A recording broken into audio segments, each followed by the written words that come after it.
Le bien vieillir, la dépendance, les alternatives aux EHPAD, voilà le thème de notre débat tout de suite avec Paul-Alexis Racine-Jourdraine, bonjour. Vous êtes le fondateur de Cette Famille, Jérôme Guedj, bonjour. Bonjour. Co-fondateur du think tank Matière Grise.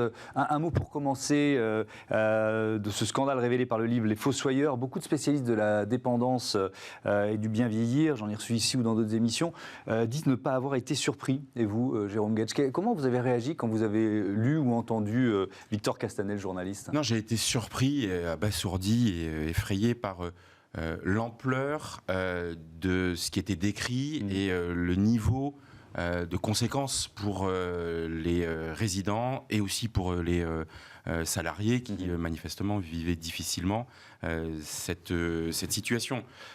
Donc le livre, il a une vertu première, c'est qu'il met un énorme coup de projecteur sur quelque chose qui est dans l'ordre du déni. Voilà, la question de la dépendance, la question du grand âge, elle n'est pas le regarder à sa juste Ça mesure. peut être un électrochoc parce que ça fait quand même des années que ces questions-là et qu'on a un peu sentiment que différents pouvoirs politiques sont un peu passés à côté de la grande réforme. Donc est-ce que ça peut être un électrochoc? C'est terriblement cynique de dire ça, mais si la vertu de ce livre peut permettre, on est en campagne présidentielle, que ce sujet remonte en haut de la pile, là où il y a eu quand même une forme de procrastination depuis des années. Dans le dernier quinquennat, on avait dit qu'il faut faire une réforme grand âge, et au final, le président de la République l'avait promise, et au final, elle a été sacrifiée sur l'autel d'autres réformes et de la crise Covid. Donc si ça peut permettre juste à ce que les candidats à l'élection présidentielle disent la transition démographique, cette révolution de la longévité, c'est aussi important que la transition énergétique ou climatique. Voilà. Si on devait faire une comparaison, c'est don't look up. Voilà. Il faut regarder les yeux dans les yeux le fait que on ne peut pas passer à côté de ça, parce que sinon, et c'est un peu solennel ce que je dis, on aura une crise du vieillissement. C'est-à-dire on connaît la massification dans les années à venir du nombre de personnes âgées. Et donc, la démographie ne ment pas. La démographie, là, elle est tonitruante. Et donc, si on regarde ailleurs, à un moment, ça va nous péter à la figure. C'est-à-dire des EHPAD qui n'auront pas assez de moyens pour fonctionner, des acteurs du domicile qui seront fragilisés, des villes entières dans lesquelles on ne recrutera pas de personnel. En termes d'aménagement du territoire, c'est désastreux. Des acteurs associatifs, des entreprises qui essayent de porter des nouvelles solutions, mais pour l'instant, qui se heurtent à une forme de rigidité administrative et d'absence de soutien à cette innovation. Donc voilà, si ça peut permettre, au moins ça aurait fait œuvre utile. Après, il y a la question de savoir comment on renforce, on va en parler. Oui, on va en parler tout de suite. Des EHPAD. Un chiffre, étude IFOP de 2019, 85% des personnes âgées souhaitent vieillir chez elles. C'est pas surprenant ce chiffre, Paul-Alexis Racine-Jourdraine. Cette famille, c'est une entreprise sociale et solidaire créée en 2018. Est-ce que vous rentrez dans cette problématique-là? Quelle solution vous proposez en fait? Nous, on se veut les militants du bien vieillir et surtout du vieillir chez soi. C'est-à-dire que le chez soi, le nouveau chez soi, c'est pas forcément le lieu où on a toujours vécu, mais c'est l'endroit où on a toujours vécu. Le bassin de vie où on a toujours vécu, là où on a nos relations, nos familles, nos amis. Et ce qu'on souhaite chez cette famille, c'est défendre ces solutions à petite échelle, c'est-à-dire dans les territoires, mais aussi des solutions de petite échelle.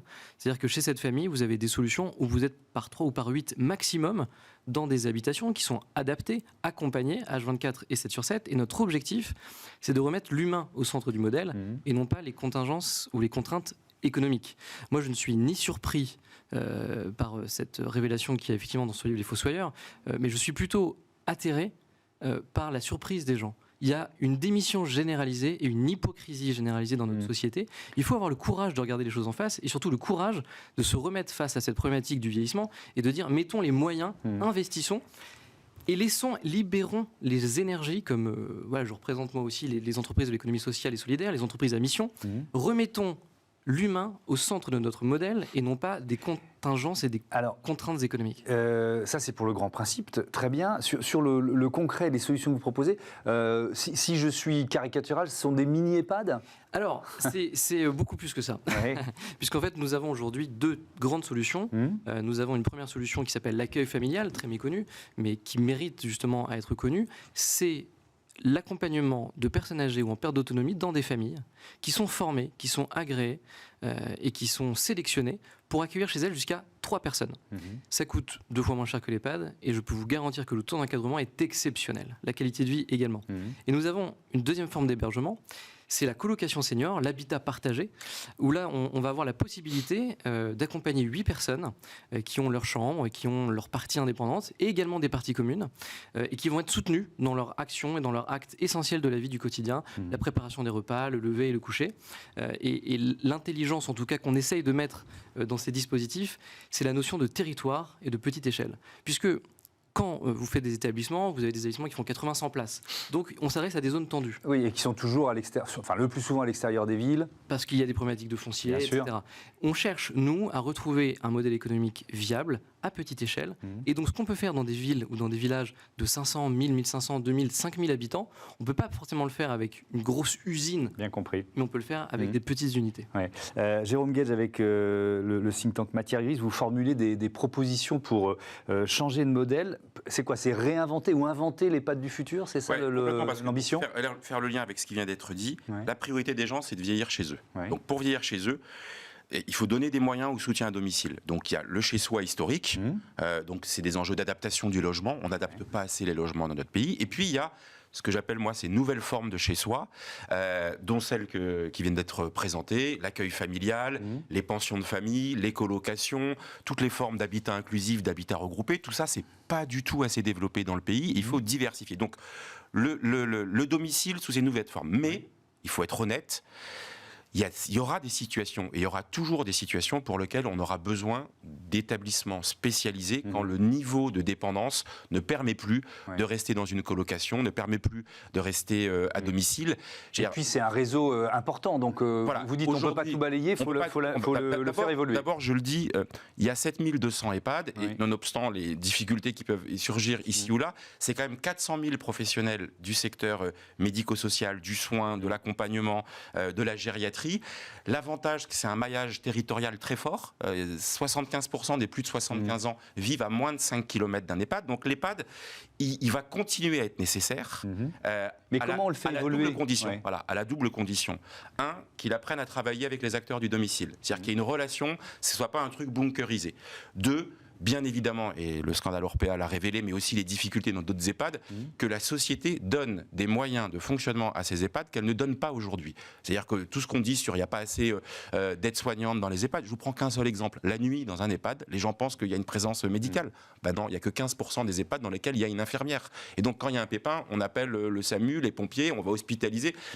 C'est pas normal. Le niveau de dépendance et de maladie des résidents des EHPAD aujourd'hui justifie qu'il y ait une présence médicale plus importante. Donc, la deuxième condition, c'est un renforcement de la présence humaine. Les ratios d'encadrement, j'aime pas le terme, mais en France sont 30 à 40% inférieurs à la moyenne de nos voisins européens. Il y a donc ça, en moyenne, ça c'est des moyens humains. Oui, voilà. mais ça c'est l'État qui doit mettre ça, plus d'argent. c'est l'État. En D'accord. gros, ça dépend de l'État. C'est le fait que nous, collectivement, puisque le personnel soignant est financé par la sécurité sociale, à un moment, on prenne la décision de donner des moyens. Vous allez comprendre avec un exemple. Si en France, aujourd'hui, il y avait dans les collèges, dans les écoles primaires, le prof qui fait classe devant 50 enfants, tout le monde hurlerait. Tout le monde manifesterait devant le ministère de l'Éducation nationale. Aujourd'hui, c'est ce qui se passe dans les EHPAD. On a collectivement accepté que le nombre de personnels soignants qu'on met au contact de nos résidents soit insuffisant. Puis la troisième condition pour les EHPAD, c'est qu'on change radicalement, y compris son modèle architectural. Aujourd'hui, le modèle architectural, son fonctionnement, son organisation sont la conséquence des moyens qui lui sont alloués. Donc, on a des établissements dont les longs couloirs, l'uniformité, une forme de standardisation. Il faut réintroduire une forme d'individualisation.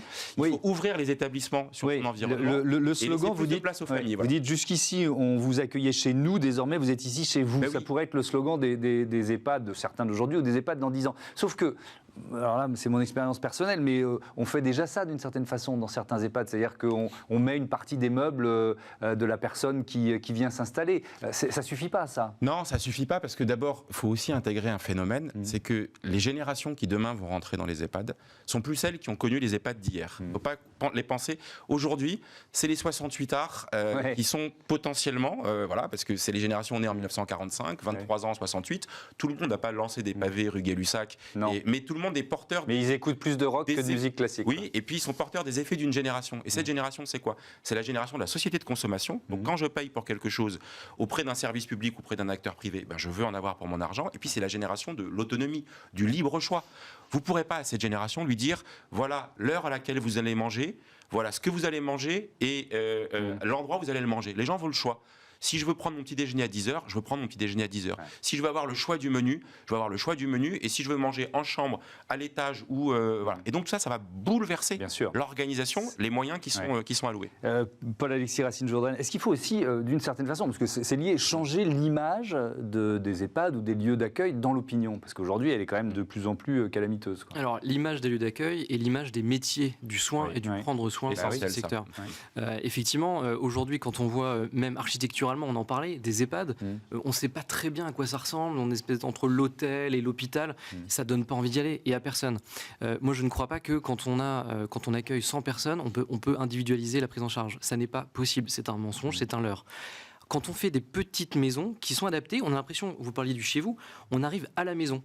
On arrive chez soi. Le fait qu'il y ait un garage, qu'il y ait un grand salon, qu'il y ait une cuisine qui soit ouverte, tout ça c'est important et essentiel. Mais je reviens sur effectivement les salariés, les collaborateurs, parce que c'est un métier difficile, ce sont des métiers difficiles, pas très bien payés, donc c'est quoi les leviers pour les rendre attractifs ces métiers? Alors il y a déjà une notion qui est organisationnelle. On ne sait pas organiser aujourd'hui la prise en charge d'un point de vue managérial. C'est très difficile dans les services d'aide à domicile de pouvoir organiser des tournées par exemple, puisque vous allez avoir des personnes qui vont être malades, qui vont aller être à l'hôpital, on va devoir les remplacer. Il y a également beaucoup de turnover, puisque ce sont des métiers qui sont très physiques. Donc il faut mieux organiser les tournées, mieux organiser les jours de travail de ces salariés. Et puis il y a également une revalorisation salariale. L'État a fait un pas, 15% avec le Ségur et l'avenant 43, mais c'est pas encore suffisant. Il faut leur donner plus de moyens. Je vous donne un exemple très concret. Les Français n'en sont pas forcément conscients, mais quand une personne commence à 8h, va ensuite faire un trajet pour se rendre de Madame X à Madame Y, ce n'est pas rémunéré. Et donc elle a des frais kilométriques. La partie de transport n'est pas rémunérée. Et pourtant, ça peut prendre 20 minutes, une demi-heure, parfois dans les campagnes. C'est un sujet. Il faut donc revaloriser les salaires. Il faut accompagner la formation.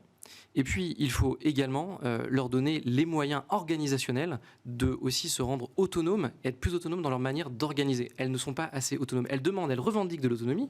Je dis elles parce qu'à 92%, ce sont des femmes qui travaillent dans ces secteurs-là.